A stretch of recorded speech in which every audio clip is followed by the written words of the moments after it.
We are approaching towards the absolute reality which my virtual reality is attaining day by day. As you can see, I have given it a skin as well a color, and now I will be giving it a background and light, and accordingly you can see it looks a realistic POV that you must read this textbook to attain this kind of perfection in your screen.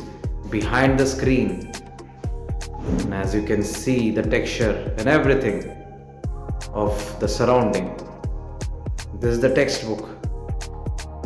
You can read the particles of this textbook, and this looks 100% legit and real.